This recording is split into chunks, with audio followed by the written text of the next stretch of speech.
Tonight, you're going to see comics from all over the country, some making their stand-up debut. All right, good This is evening. going to be a culmination of, let me mute that tab.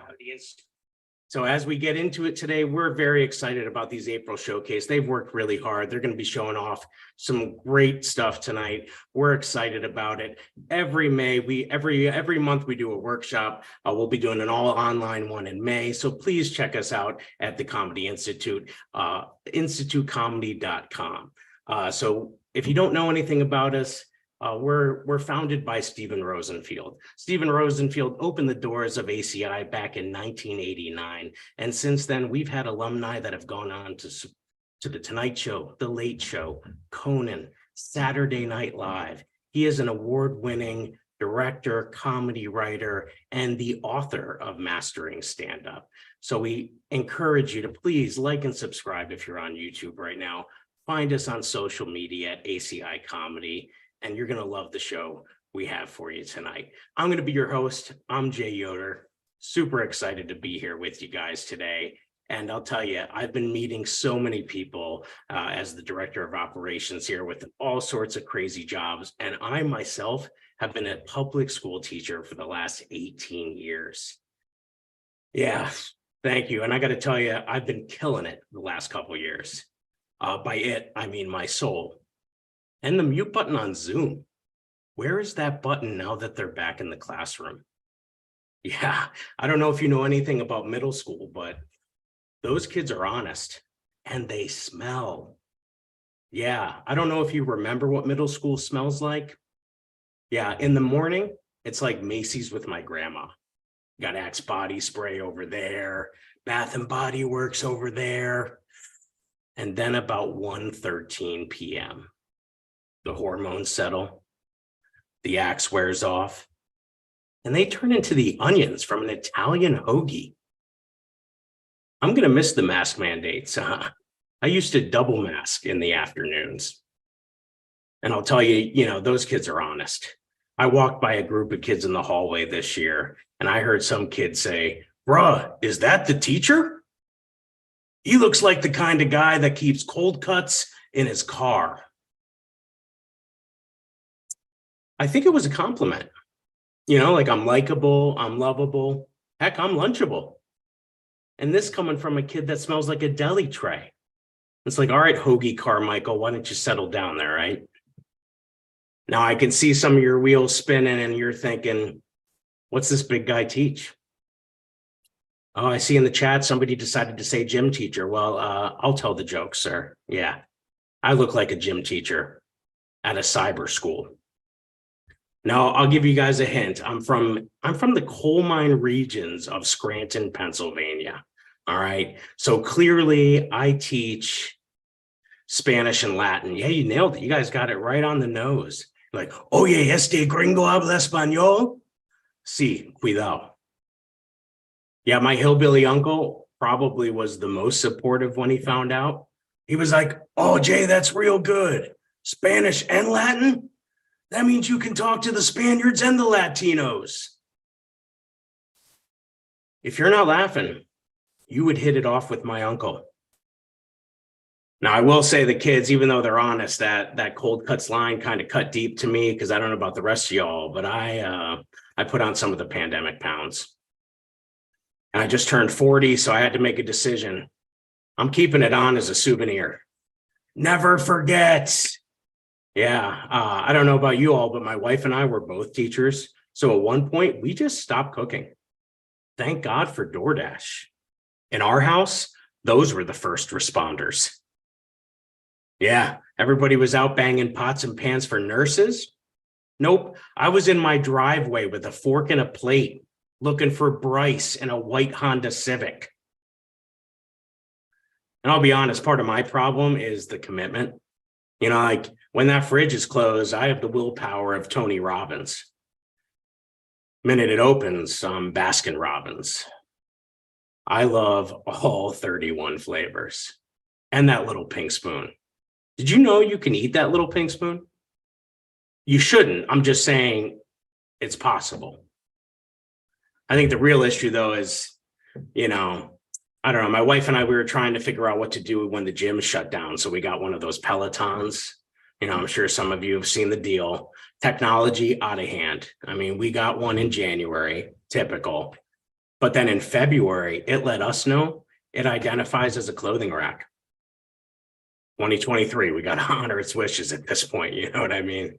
So yeah, it's been tough because we're also parents. You know what I mean? I don't know if any parents in the house here too. I think Lisa's a parent. It's just tough. You're just trying to raise them right. You're trying to do it. And I'm also a special needs parent, which at first I just thought it meant I needed to feel special all the time because I do. But my daughter's autistic. She's on the spectrum. And during the pandemic, she was able to go to school, but we did have a note come home one time. And it said, Alicia's been using the F word, but she's using it appropriately. I'm sorry, appropriately? Like F this effing pandemic? I mean, was this good news or bad news? Oh, I took it as good news. She was diagnosed nonverbal autistic. We didn't think she was ever going to speak. You're telling me she's using fuck appropriately in the first grade? That was an honor roll certificate. Where's my bumper sticker? My daughter curses on a 7th grade level. It's hard though now because she does what's called scripting. So she kind of repeats back what she hears a lot. And now that she's on the bus, she's hearing a lot of slang. Like the other day she came home using cap and no cap. Have you heard these terms? Apparently, if you're capping, you're lying. And if you say no cap, you swear to God, you're telling the truth. Never knew it. I was giving a kid the other day a couple different ways to understand something. He raised his hand and he's like, Mr. Yoder, say less. Did he just tell me to shut up? I went to Catholic school. If I said to Sister Doreen, say less, I would have saw less. Yeah, she had a backhand that would give Serena Williams pause. No cap. I mean, last week, I gave a kid the right answer. He's like, Mr. Yoder, bet. I pulled out my wallet. I'm like, you want the over and under on summer school, Jimmy? Apparently, it just means okay. Then how about you say that, Jimmy? I'm going to start using lingo that these kids don't understand. Hey, Mr. Yoder, what time's this class over? Quarter of. Yeah, I bet you won't figure that one out, Jimmy. Well, I've been your host, Jay Yoder. We're going to get this show kicked off. We, like I said, have an amazing lineup of comedians. I could tell we would have shared the same class. I used to sneak turkey hoagies into Sister Doreen's class and take a few hits when she wasn't looking. Yeah, I need those mentally ill pills too, because I'm putting on some of those pounds myself. Guys, I am so excited. Before we get into our next comic, I want to tell you, if you're sitting at home and you're saying, you know what? I'd love to try stand-up. I'd love to work with Steven Rosenfield. Then you can do that. We have workshops every month. As a matter of fact, this May, we're doing an all online workshop. It starts May 9th. So if you're interested, please reach out to us at comedyinstitute.com, American Comedy Institute. Please follow us on the social medias at ACI Comedy. And let's make it happen. In June, we're actually starting with in-person workshops in the New York area, but not May. ACI can come to you no matter where you are. So please reach out if you have any questions. And without further ado, let's bring it to our next comedian. He's making his virtual debut by way of Western Kentucky. Please give it up for the very funny Reed Metcalf. Oh, we got to get you to unmute there. Reed, let us hear your beautiful voice. There you go. Yeah, am I unmuted now? You're good, sir. We'd love to have you. Give it up for Reed Metcalf. All right. My name's Reed Metcalf. All right. I'm a slow white boy from Western Kentucky. All right. And it's an honor to be here. I was a Green Beret for 15 years with multiple combat tours, multiple head injuries, whatever. I'm just going to keep this short and sweet. I got one joke for you. And because my dog just fucking ran off and and I'll get some. I'm still in a disaster area here, here in Western Kentucky. But I was at this bar, okay, and I went, sat next to this couple, and this guy was just calling his either wife or girlfriend donkey face. Everything she said, he was like, "Okay, donkey face. Okay, donkey face." And I looked over there at him, and I'm like, "What the hell?" You know? And like, but then it's like they say here in Western Kentucky, one of them there damn things.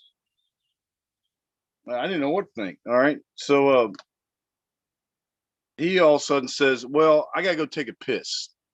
So he gets up and goes to the bathroom. And while he's in the bathroom, I asked her, I was like, "Does that, are you okay with him calling you donkey face like that?" And she looks at me and goes, "Oh, he always does that." That's all I got. I gotta go find my damn dog.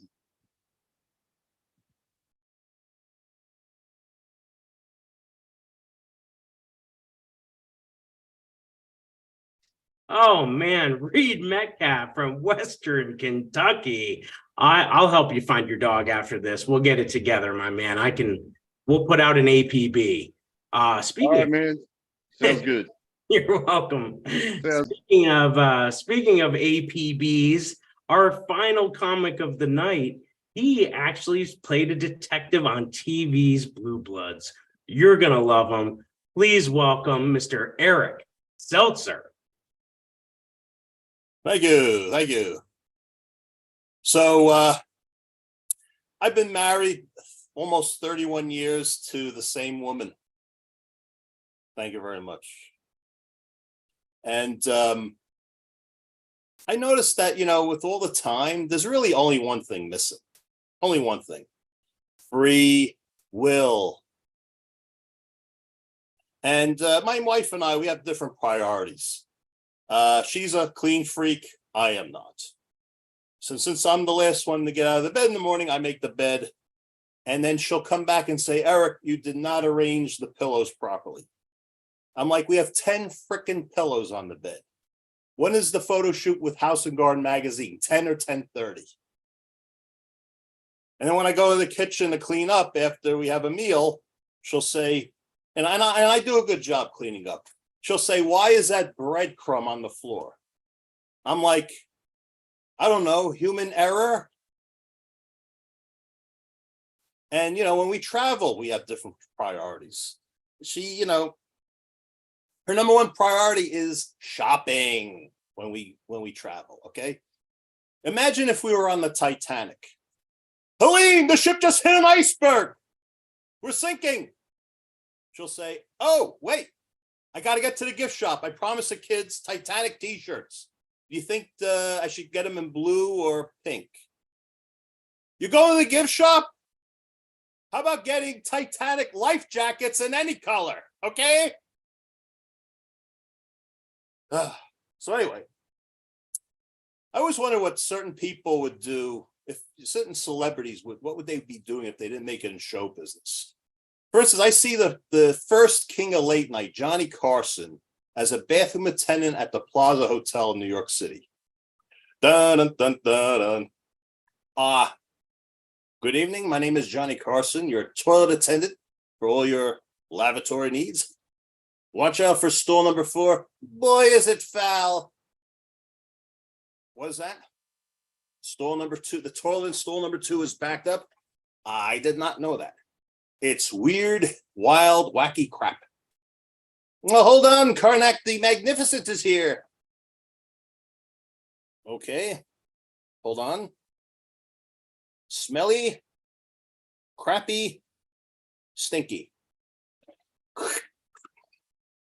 What are the 3 constant reviews for the last 8 Eddie Murphy movies? Ho! I really miss the show Everybody Loves Raymond. I think they should do a reunion show. Ray and Robert Barone would be retired in Florida, and they meet for the early bird special. "Gee, Raymond, How come they charged me $10 more for my chicken pot pie than they charged you? Robert, it's because I showed up on time for the early bird special menu and you were a few minutes late. Oh, gee, just for being a few minutes late. They must like you better. No, it's not because they like me. You know what? I'll just split it with you. Here's $10. Gee, thanks, Raymond. You know, I have to live month to month on my police pension, but it's not like that pension you have with as being the hotshot sports writer. Robert, it's only because you were a few minutes late. Give it a rest already. Oh yeah, that makes it better, doesn't it? Everybody loves Raymond. You know what? Yeah, it's true. They do. So anyway, I think if horror movies were made today, the dynamic would be very different. If Nightmare on Elm Street was made today, Freddy Krueger would be different, and it'd be usually these movies really focus on the younger audience, so it'd be called Nightmare on Elm Street Part 8: Dream Millennials, and then you have Freddy Krueger going, "I'm not going to murder you. I'm going to kick you out of mommy and daddy's house. I'm going to make you get an apartment, a job. You're going to have to pay rent, utilities, car insurance, and Easy Pass. You entitled bitch." Thank you very much. I'm Eric Seltzer. Oh my goodness. Thank you, Eric Seltzer. It was a pleasure. Oh my, 31 years of marriage. I've only been married 13, and I don't know how you do it. I mean, now my wife and I, we work together, we live together. I mean, we used to sleep together. So maybe I'm going to have to take Lisa's husband's advice and put that in the calendar. So, well, guys, thank you so much for joining us today. Like I said, this was just a small taste of the workshops that we do at American Comedy Institute. Like I said, every month, please like and subscribe while you're here, and go to comedyinstitute.com for more information. Thank you and have a great night.